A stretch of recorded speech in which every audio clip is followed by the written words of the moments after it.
Hi, everybody. So glad to be here with you before the end of the year. And I hope everybody enjoyed that intro music. So I'm so grateful that you've given up some time to come and share this with me. And I'm hoping to give back to people and just give something in your toolkit, because I know that this year has been crazy. We've had so much thrown at us, wars, layoffs, and I just wanted to give people something, because I have a feeling that next year is also going to be tough. Sad to say that. But what I want to do is give you something so that no matter what happens next year, we can still show up and thrive through that. And that's where I want to share with you energy management system. But the big takeaway from today, which I really want you to leave today and understand, is that you cannot pour from an empty cup. And that's the whole point of my energy management system. If you caught my previous workshops, I shared that well-being is linked to performance. Well, if that's the case, and I'm hoping that everybody here believes that, then that means that your emotional energy tank needs to have something for you to pour into your performance. And I want to show you how to make sure you manage that emotional energy tank so that you don't get to a stage where you're trying to pour from an empty cup. So today, like the last one, I really need you to engage in the chat. I need to feel your energy. I need to hear your questions. And really what I want to share today is I want to share the energy management system, and I want to share how you can operationalize that. Now, if you haven't read my book, please go and get the book for starters. And in the book, I talk about this energy management system. I'm just going to spend 1 minute just literally explaining it. So if you think that this is your emotional energy tank, right?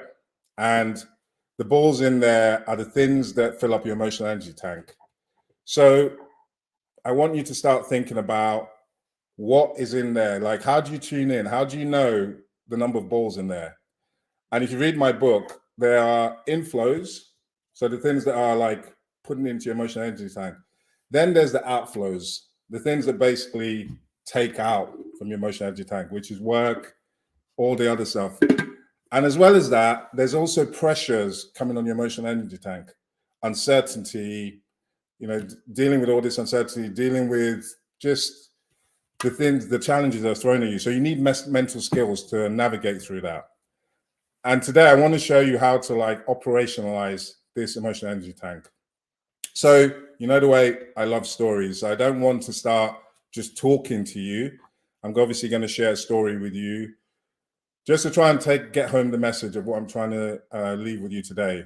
But today, if you believe that well-being is linked to performance, then I want to make you world-class when it comes to your well-being. And for me, that's making you world-class in being able to rest, recover, and rejuvenate. But let's dive into a story. So today's story is going to be based on a character who I work with called Wesley. Now, I want to give you a bit of backstory to Wesley. Wesley, 3 years ago, decided to take an opportunity with a startup. The startup was about 100 people, and Wesley decided to move his family across the US, and he's 5 kids and his wife. His wife obviously saw how much he was into this opportunity to join the startup and said, let's do it. So 3 years ago, he did that. Over that 3 years, that startup grew from 100 people to 700 people. Business was booming. Things were going so well. Last year, what happened was wheels started to come off and things started to get tougher. And so much so that the CEO left. Then another senior member of the team left. And before you knew it, Wesley was the only one left who raised his hand and said, I'll step in to become CEO. So he became CEO and, as usual, rolled up his sleeves and just started jumping into it, trying to fix everything. So I started working with Wesley this year, but over the last 18 months, he's just had so much thrown at him.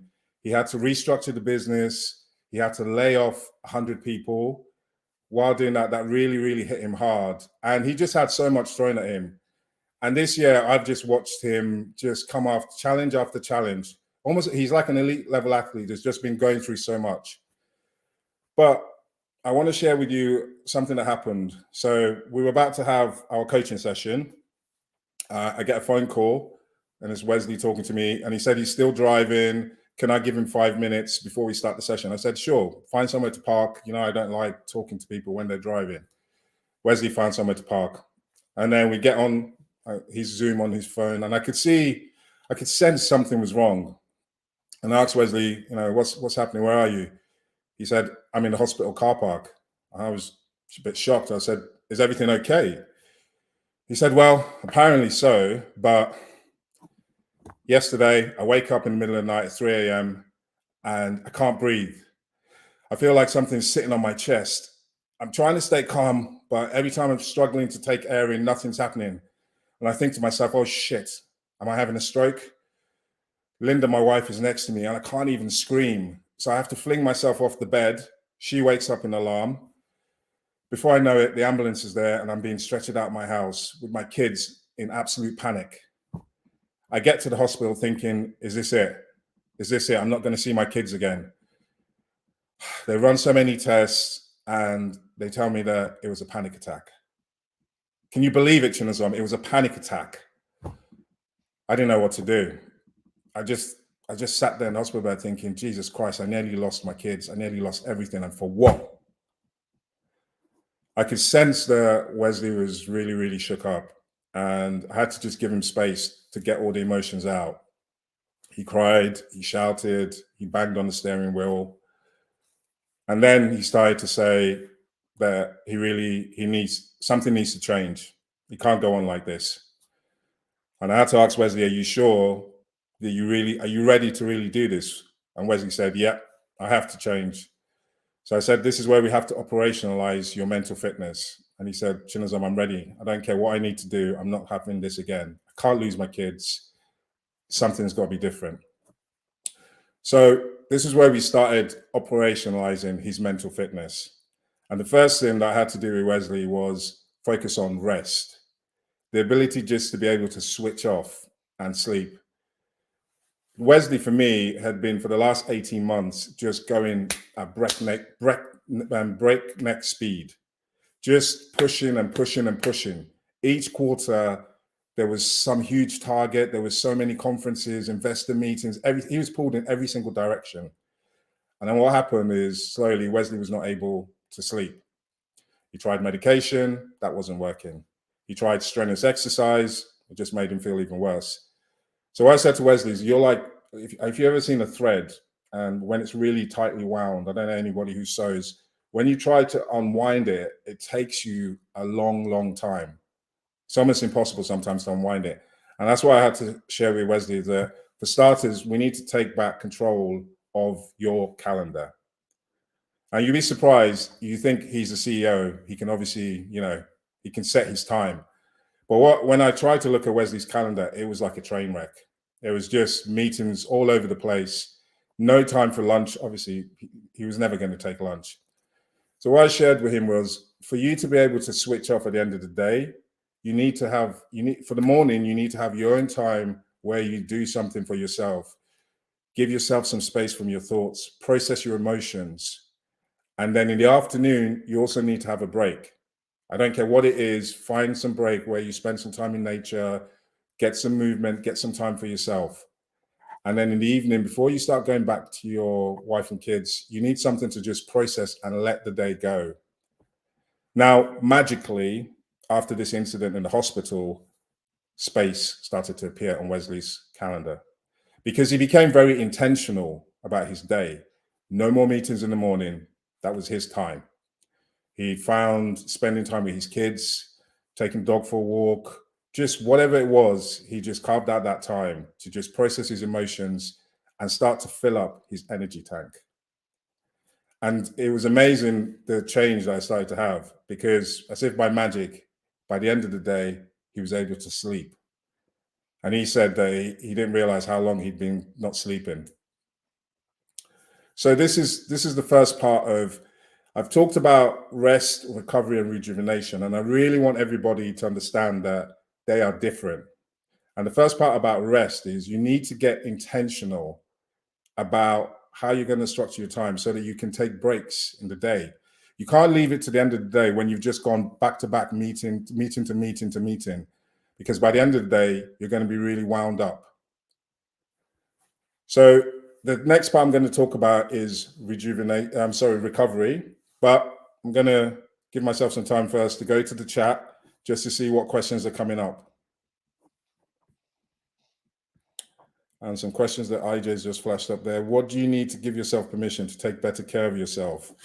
That's a great question, because I really want people to reflect on that. I don't want it to be a case where you're in the hospital car park and then that's when you decide that it's time to do something about it. So really take some time to think about that, in that how can you start giving yourself permission to take care of yourself and fill up that energy tank? Any questions?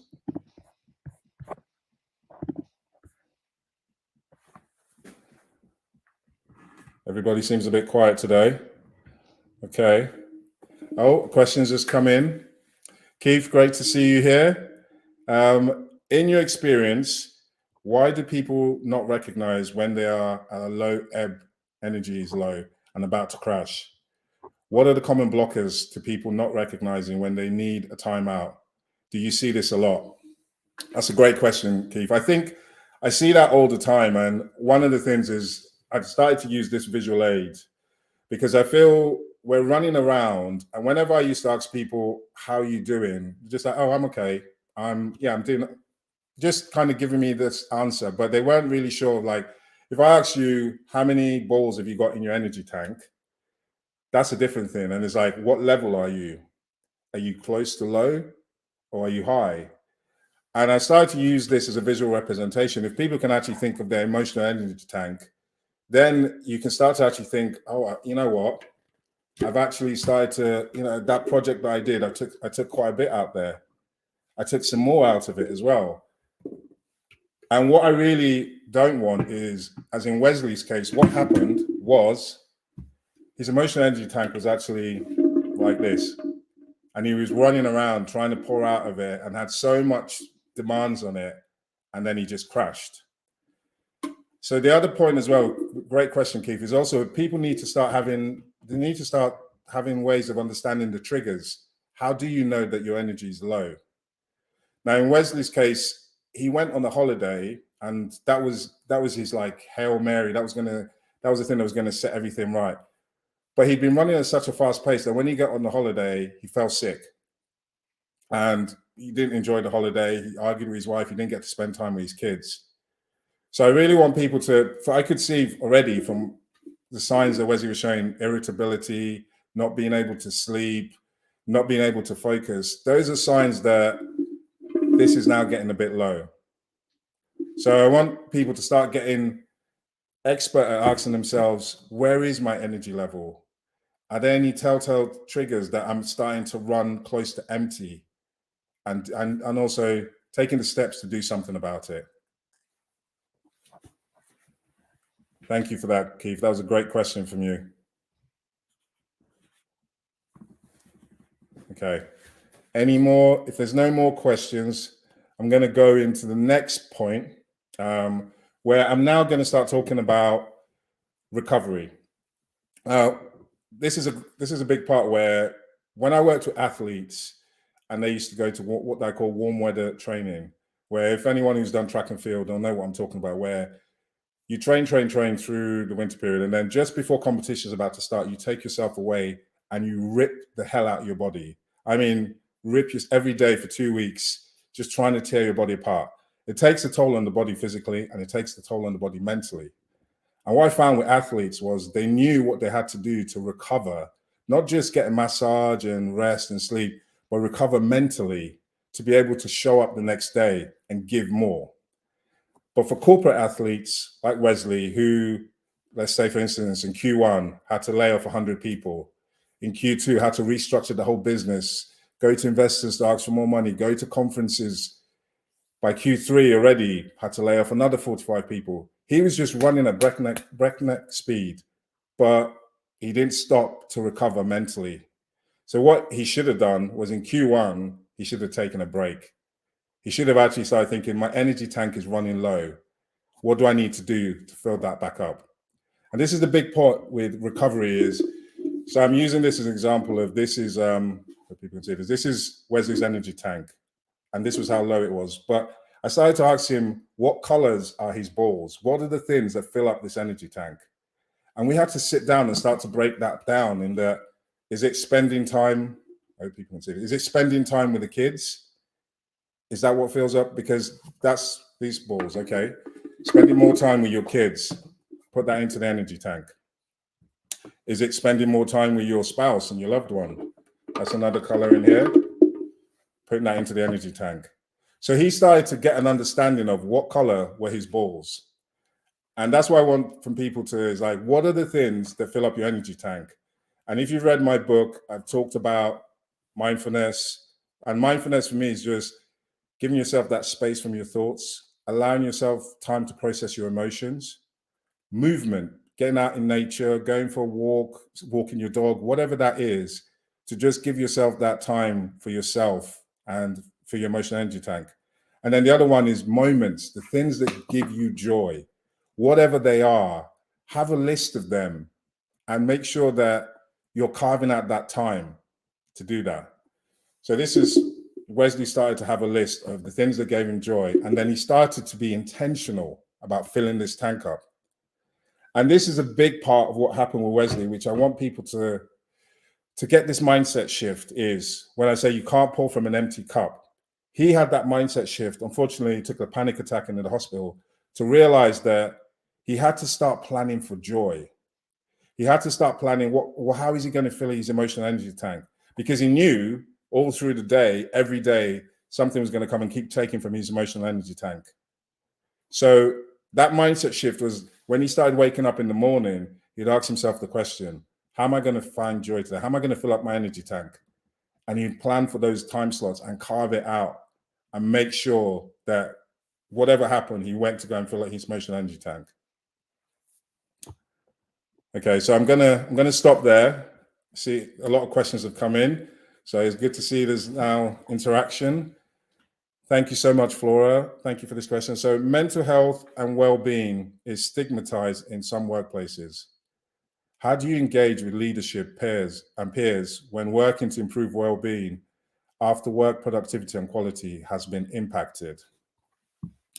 So I think this question is where I'm going to just, I think this is what you're trying to say, Flora, is that when, like the tough times we're going through now, there's challenges in the business. We didn't know, like in Wesley's case, they didn't hit targets.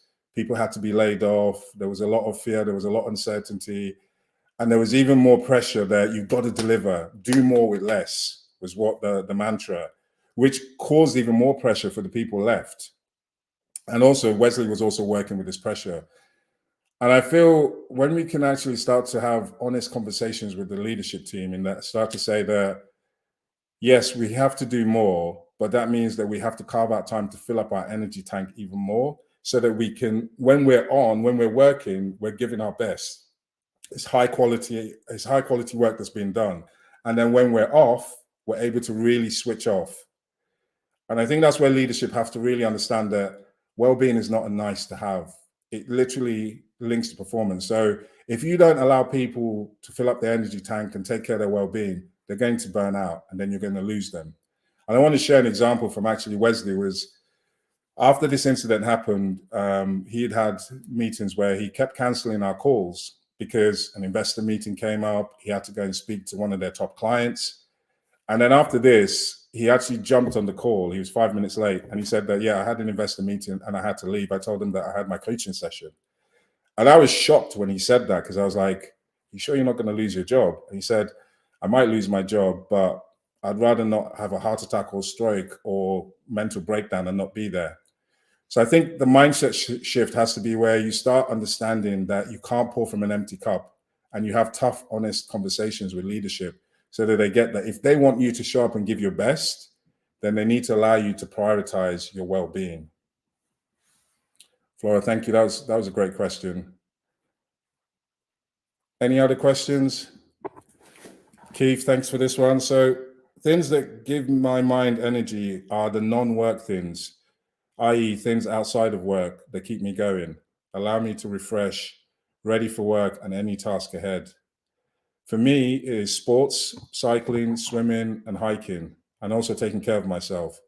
This means not missing a planned ride or things like a haircut, keeping my stubble to an acceptable length. Also, getting good sleep. The data from my GPS watch helps. Keith, thank you so much for sharing this. I love this point that you just raised in for well-being. It is actually the little things. It's not like rocket science that I want you to go and do something incredible. It's like every day, if you can actually tap into, I for me, it's like I try and tap into my kids and the things that give them fun, give them joy. And if you can keep a list of those things, swimming, hiking, cycling, going for a walk with the dog, whatever it is, it's those little things that fill up the energy tank. And you need to really carve out time for it. And really understanding for you, like Keith, I think this one where you've started to understand that having a haircut means self-care for you. So if those things start to slip, that should actually be a warning sign that you're not really taking care of yourself, because people are going to be taking from the energy tank. And if you're not taking care of yourself, that means you're not filling up the energy tank. And then that means your well-being is going to suffer. So that's a great question, Keith. Thank you for that. Any more questions? Okay, thank you, LinkedIn user. That's right. Mostly moving away from the computer and move around, even small things. That's a great point that you raised, because I find in my coaching practice, and anybody, I hope people here from my coaching practice here, I do something where I just get people to take 3 breaths, just literally breathing in and breathing out 3 times. And it always amazes me what happens afterwards, because for a lot of us, especially where we're in these environments where there's been layoffs, we're uncertain, we don't know whether our job is secure. You come in and you're just from the word go, meeting to meeting to meeting to meeting, and you just haven't even taken a breath. And a simple thing like just taking 10 minutes to just take 3 breaths or go for a walk can just change the way you feel during the day. And this intentional thing was something I did with Wesley, where he just made sure he started to carve time in his day every 2 hours. It didn't have to be something crazy. Like it could just be 5 minutes going outside where the trees are and just spending some time there and getting some fresh air. But he found that helped just slowly unwind him, so that at the end of the day, when he went back home, he wasn't so tightly wound. Where I used to joke when he used to come in, his shoulders were just high up there, so tense. So trying to find those times to do those little things is extremely important, and will definitely help you with your rest when you get to the end of the day. Oh, Joanna, great to see you in the chat. Thank you for this question. So let's read this.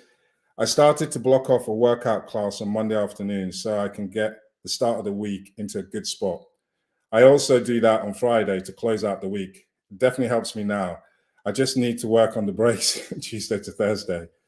Well, Joanna, I'm so glad to hear you say that, because you, at least it's a work in progress, as in a journey, and I'm sure Tuesday and Thursdays will come. But I love the way you set up your week, where Monday you've carved out some time to give yourself something, some me time, and that workout is something that goes into your energy tank and sets you up for the week, that I can take on anything that the week has to throw. And I love the fact that Friday you have something as well to just say, right, work is finished. Now it's time for my personal life. And I'm sure that will help with the work-life integration that we all want to have, in harmony. So thank you for that question. Any other questions? Okay, I think at this point, it would be good to go to a client testimonial. So I had one of my clients who I've been working with, and she agreed to give a testimonial on our coaching and the highlights of it. And I wanted to share it with everyone here, just to kind of get a feel for what it's like to work with a coach and the benefits that you can get, especially when it comes to understanding your energy management system and taking care of yourself, being able to perform when you need it the most. So just give us some time to put the video on.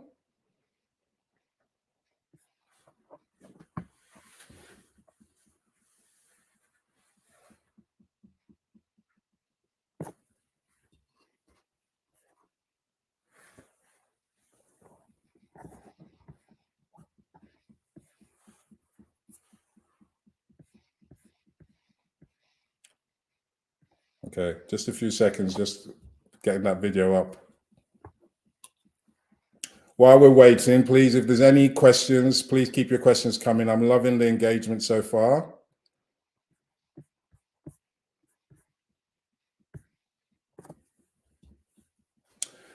While we're waiting, actually, let me think about a question to ask people to reflect on. So with talking about Wesley, where at the point where he was in the hospital, I kind of feel like his emotional energy tank had gone so low, he was at the critical level, which I call, like when your car is showing E for empty. At that point, you don't want to get to that point because you're so tired, you're so worn out, you're not sleeping, you can't think properly, and it's almost like you can't help yourself. And at that point, an intervention is required. So I want people to reflect how do you know when you are at your critical level? What is that point for you? And just try to think back into the past when you've been at that stage where you just couldn't focus, you weren't sleeping well. How can, and from taking that information, how can you now tell in the future, I'm getting close to E and I need to do something about it? Okay, Keith, thank you for that question.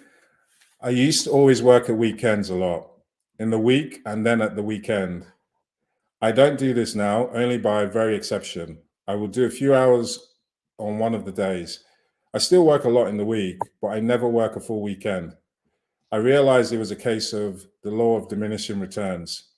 I worked, but spent most of the time eating biscuits and looking for sugar. Keith, and I really love that you shared that because that's something that my trigger actually is when I know that I start eating M&Ms and Snicker bars. I know that, okay, you need to stop now. You've gone too far. And I really loved what you just shared is like knowing about yourself, where this is what I'm trying to get to people, where you can't pour from an empty cup.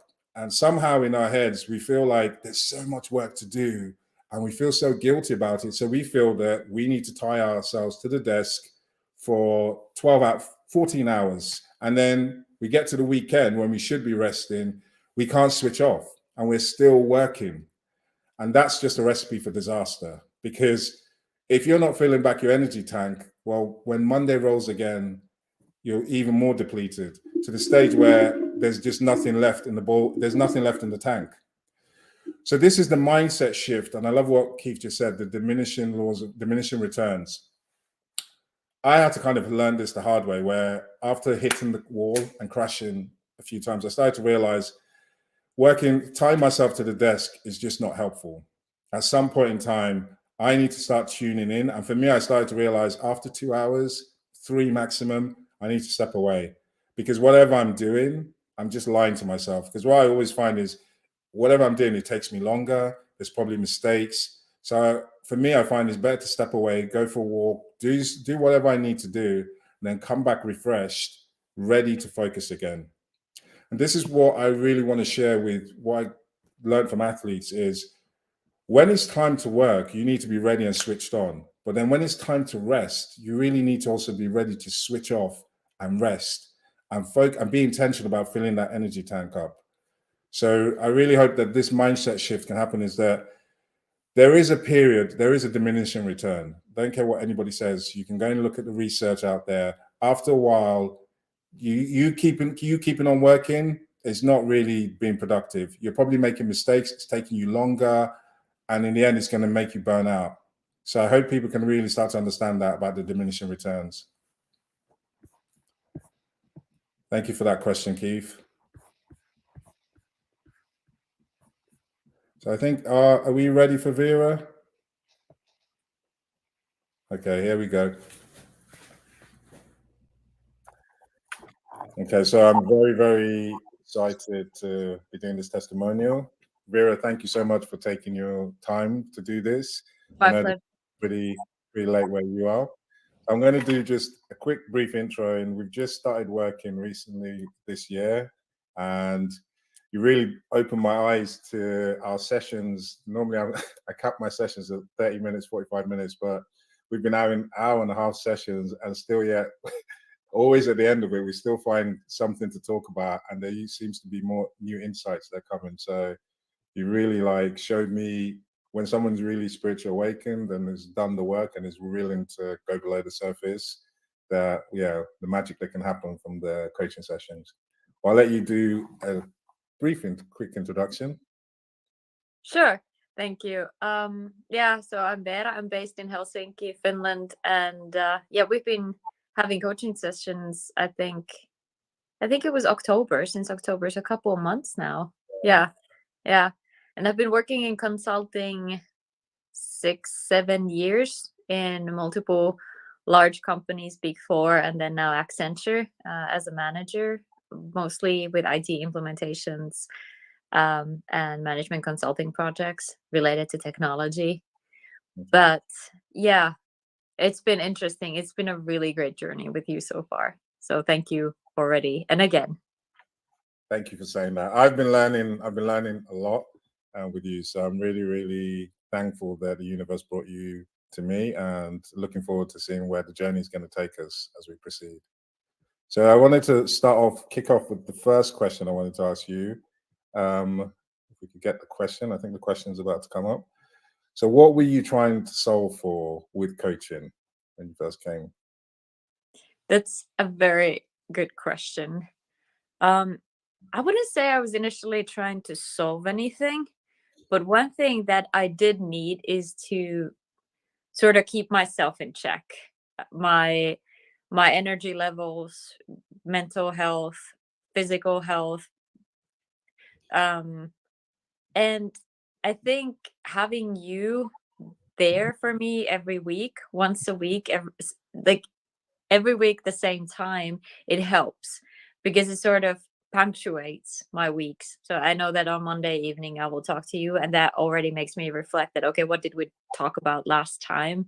And you usually give me little homework that I write in my little notebook, and then I contemplate over those during the week and try to think, okay, how does this how what are the areas where I need to improve, and what are the things that I need to actively do to make things better and be more energetic at work, be more focused at work. What are my goals, and am I really thriving for my goals, or am I letting all these nitty gritty details that come into your way, that life throws in your way, especially at work, um, that are preventing me to reach my goals. And Mm.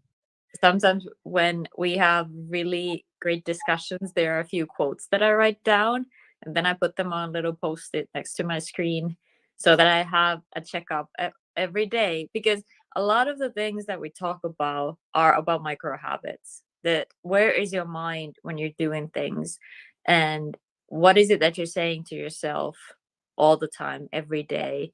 Things like, oh, I'm busy, or oh, I don't have time for this. Yeah, you do, but you have to stop and be deliberate. So Yeah. it helps to have Yeah. someone those checkups. Thank you so much for sharing that. Yeah, I think our last session you said that I was like a lamppost as you're going through the journey, and Yeah. it's good. I hope that's why just like a reminder where people know what they want to do, but sometimes it's like when you get into that autopilot, you forget to just stop and breathe and like, okay, this is what I said I was going to do with that. So that's been, yeah, thank you for sharing that. So the other question I wanted to ask you was, what has been a key highlight, or what impact has this had on you? Whoa, quite a lot. Because what we've discussed many times during our sessions is that I do reflect a lot on my own, but it actually helps to say those things out loud to someone, and you having reflect that back to me. it Yeah. it it not only validates the thoughts, but I feel like, okay, there is more to it. We can actually dive deeper in many of the areas, and there has been so many highlights. Like, I think one of the I loved it when we started with the gremlins.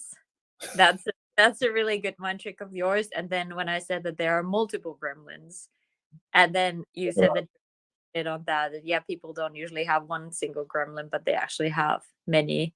And when I said that when you're tired and you're drained and you're not focused, those gremlins gang up on you. So all your bad sides, they sort of they form a team and they play against you, and that's how you feel like you lose your power, and then you have to stop, Yeah. to get back to it.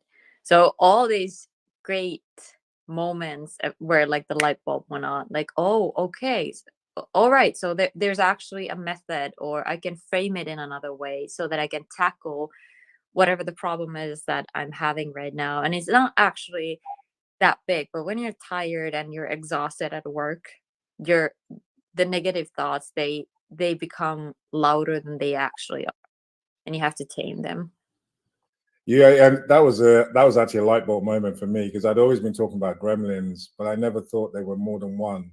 And when you actually shared the way they gang up, that made sense to me, because I always find that when people are really tired and stressed, and almost they get into this tunnel, and that's why, like, they know what they want to do, but the gremlins are just ganged up. Before you know it, yeah, you're not where you want to be. So that was a huge learning point for me. So thank you so much for sharing that, Vera. And the last question I just wanted to say was, why would you recommend me to someone looking for a coach?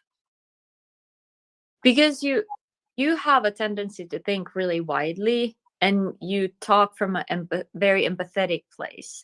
And also, one thing that is very obvious is that you've you've done the work yourself, and you've been in those situations where I usually get stuck, because you have that experience from work life, and you've been in similar positions that I have, very high pressure, high demand positions in a very demanding industry. So it's not like you're giving me frameworks that you haven't really thought through and implemented yourself. Hmm, But there's a lot to it, and you can always come up with examples from real life, and that helps. hmm. And then one thing, actually, one thing why I chose you was that, okay, I was trying to look for a coach that was something that was not me. So I didn't want any Scandinavian person. I didn't want a female. I wanted someone, and when I saw you, I was like, okay, that's my guy. And tuition was completely right, because you always, because of our different cultural backgrounds and experiences, there's always diversity in that conversation. And I've learned so much from you. So, Okay. yeah. Thank you so much, Vera, for doing this. It means a lot to me hearing you say that, because I think that's something I strive for, to always show up empathetic. And also, I don't like to say something to somebody that I've not done myself. I kind of think you need to, if you're going to say something to someone, for it to resonate, you have to believe in it, which means that, okay, I've tried it myself, and this is how it works. So Yeah. really appreciate this. Thank you from the bottom of my heart, and looking forward to continuing our journey, and looking forward to learning from you and see where it takes us. This is so amazing. I cannot wait until. So thank you very much. Okay. Okay, so I hope you guys enjoyed that video. That's a client of mine who I really enjoy working with, and just hearing her share some of the things that we work with in our practice. So I hope that that resonated with people on the line. So, but there were a few points I wanted to touch on. Where in the beginning, when she said usually she always says that I don't have time for this, and I hear that so much when people are like, I just don't have the time. I can't find the time in my calendar. And I promise you, when you start to become intentional and you actually prioritize this, and you have that mindset shift that you can't pour from an empty cup. So, what have you done to fill up the cup? And I've seen that with Vera, where she started to think, I need to fill up the cup. I need to fill up the cup first. And when people can actually start to get that, it changes everything. And the other point was, if you haven't listened to my last workshop, so I talked about the gremlins, please go and listen to that. But Vera actually brought out the point where I asked that question about people, do you know where empty is? Because when you get to that critical level, you know what you want to do, but you're so tired, and then the gremlins gang up on you, you just can't make sense, and you just dig yourself into a deeper hole. So this is even more reason why you have to be intentional about filling up the energy tank and making time, because that's more important than the work you have to do. Because if you don't have, if the tank is not full and you have nothing to pour, you can't do any of the work. And a point that Vera really touched on for me is why I feel like you need coaching to help with this. In that, I want people to be able to operationalize this energy management system, and that requires if anybody knows about behavior change, it takes a long time. You're like learning to ride a bike or learning to play the piano. You're going to fall down several times, and you're going to have to like dust yourself up, get back on, and try again. And that's where a coach can help you hold space for that and give you real-time feedback, so that while you're learning and trying different things, you're actually getting the feedback to fine-tune so that you can get your own energy management system. So the system I'm sharing with you is something I've practiced on myself, and I've also been practicing with my clients, but everybody's unique and everybody's going to learn the things that fill you up. Your energy tank are going to be different. And you're also on a different journey when it comes to mental fitness. So if you have me as a coach, I can help you with, as you start to customize your own energy management system, so that whatever next year throws at you, you have a system that works, so that you never find yourself in a position where you're pouring from an empty cup.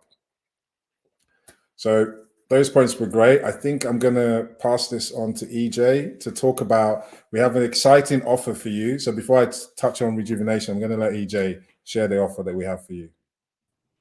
Hi, everyone. Can you hear me okay? Yeah, we can. Okay. I hope you've all been enjoying this workshop so far. And if you've been finding this information helpful, then you'll definitely want to join us. We're actually running, starting this Thursday, a private, intimate, hands-on live workshop where we'll be diving deeper and helping you create your customized energy management system.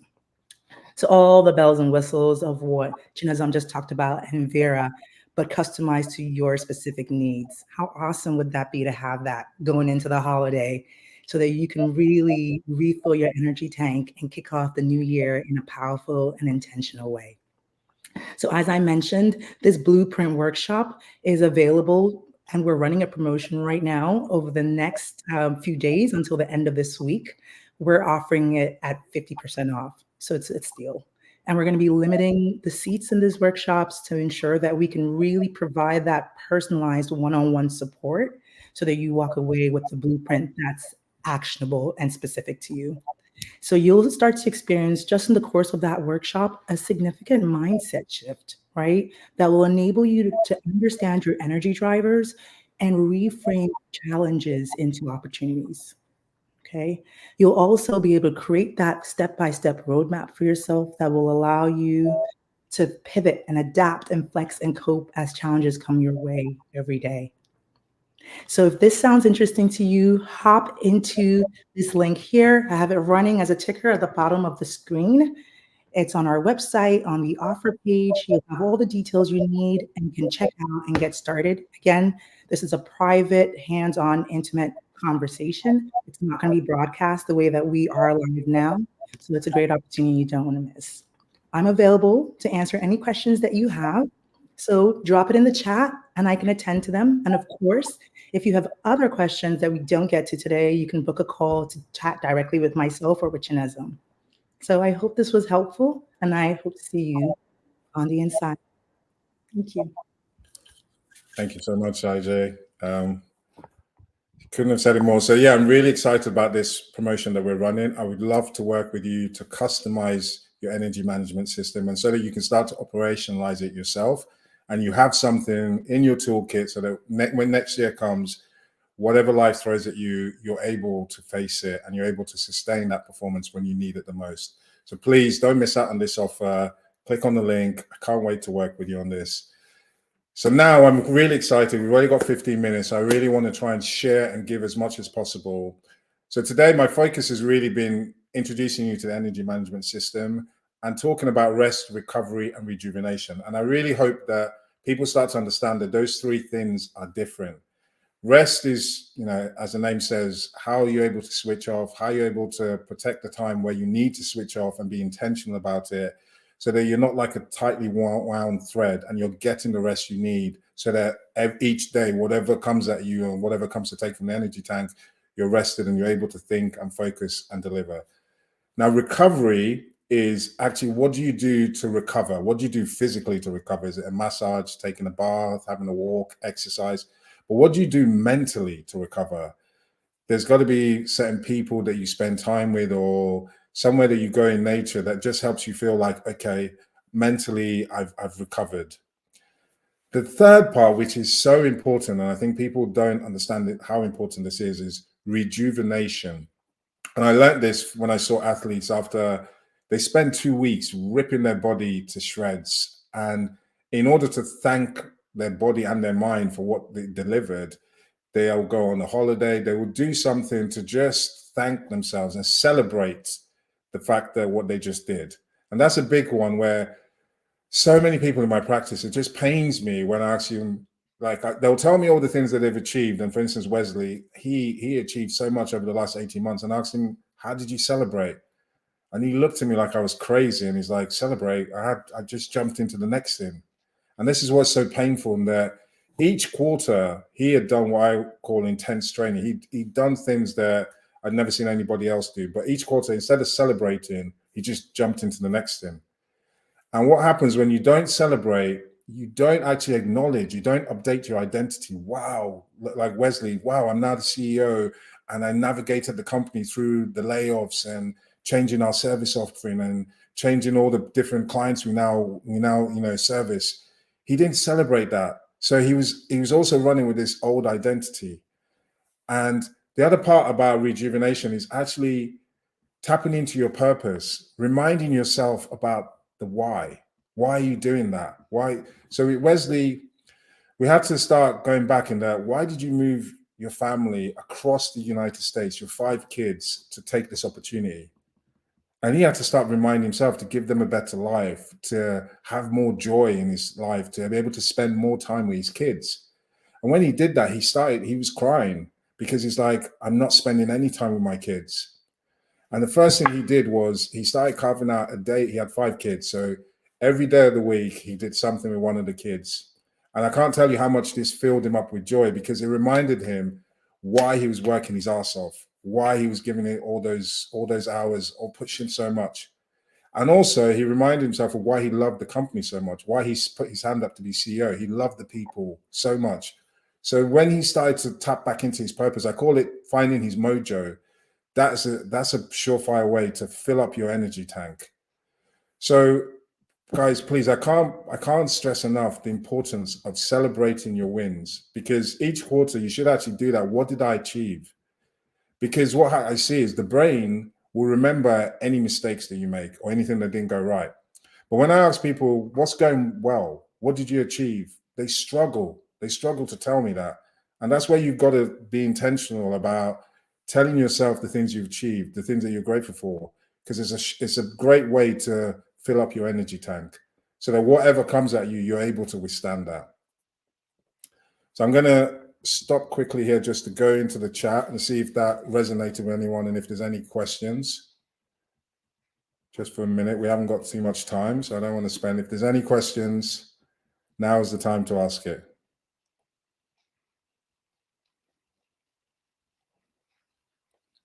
Okay, no questions. Right, so I'm going to dive into really what I'm trying to do with this energy management system is to increase your productivity.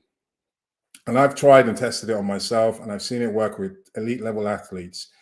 If you are able to switch off when it matters the most and actually rest, I promise you, when you come back to perform, you will be in a better position. Why? Because you will have more in your energy tank. So you will not ever find yourself pouring from an empty cup, because you can't.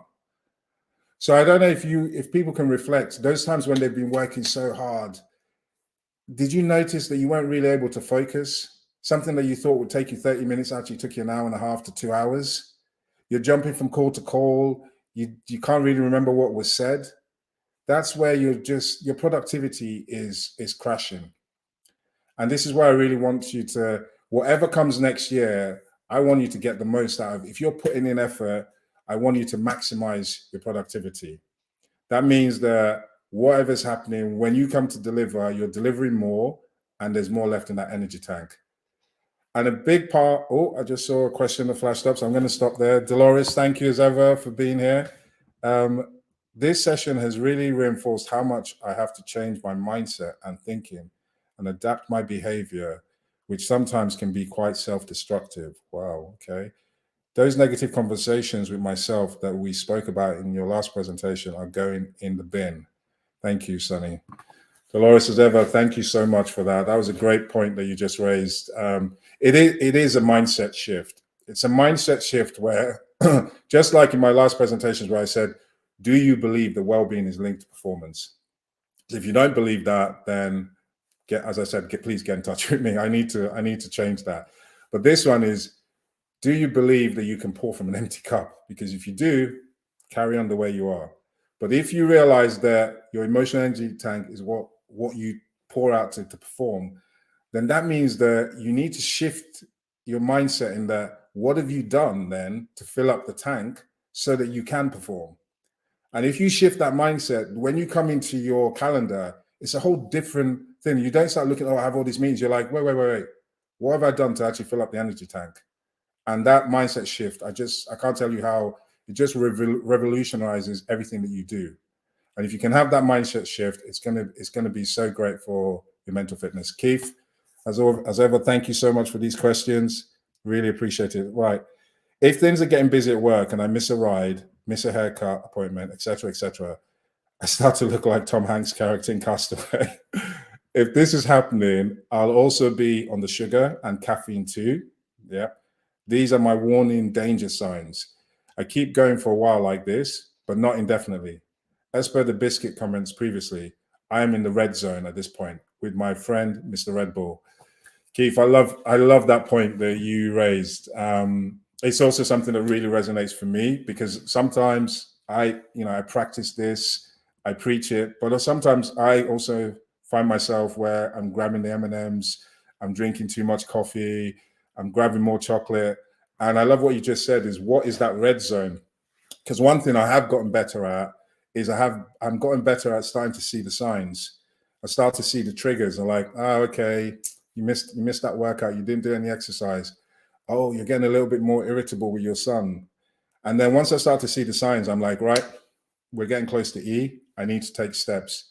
Because I've learned the hard way, when you try to do something when you're close to E, just like we found with Wesley when he was in that car park in the hospital, it's basically, you don't want to get to that situation, especially when there's so much being thrown at you. Because when there's so much being thrown at you, you feel like you can't even breathe, you can't even find space to think.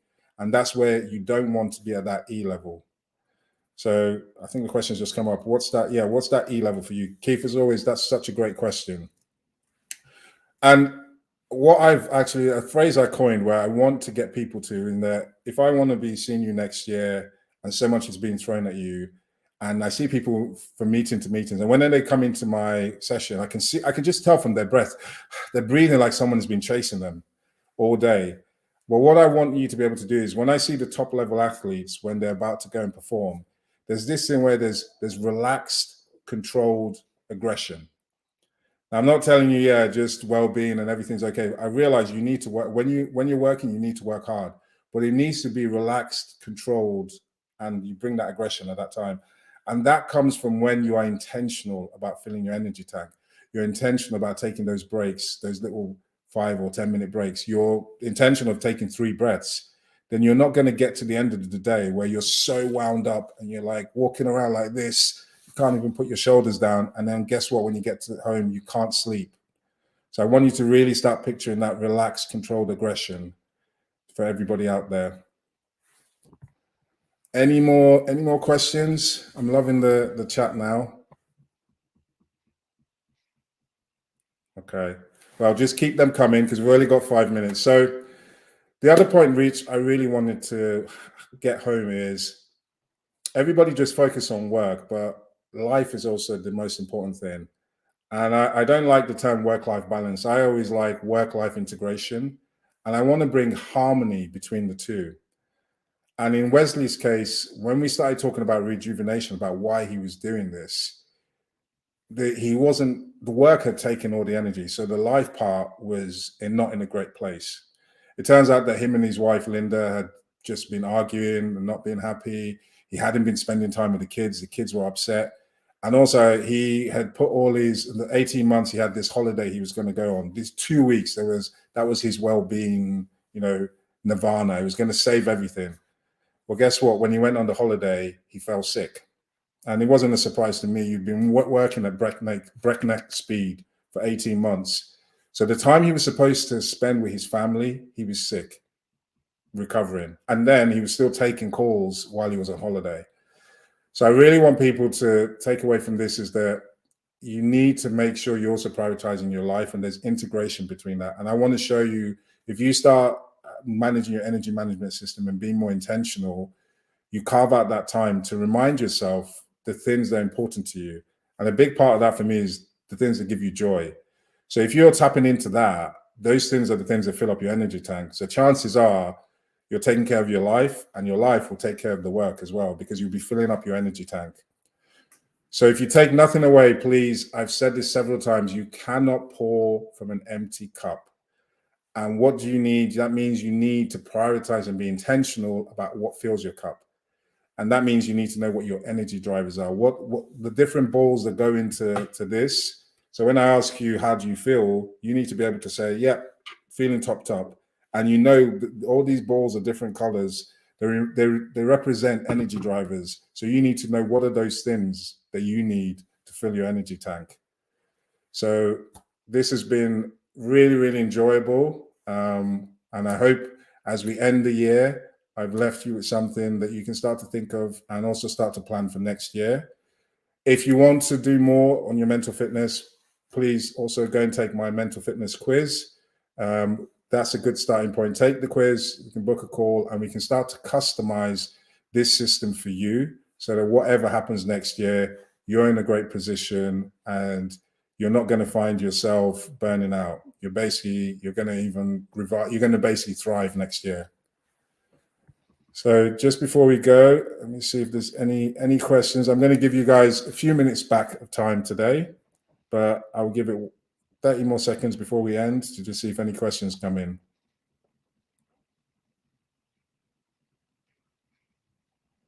Okay. So if there's no questions, I want to say a big thank you. Some people, this is your lunchtime. People in the UK, I know this is your 5 o'clock. So it means a lot to me that you carved out this hour to come and spend with me. And I'm wishing you a Merry Christmas, a nice end to the year. And I hope that you're going to be ready for next year.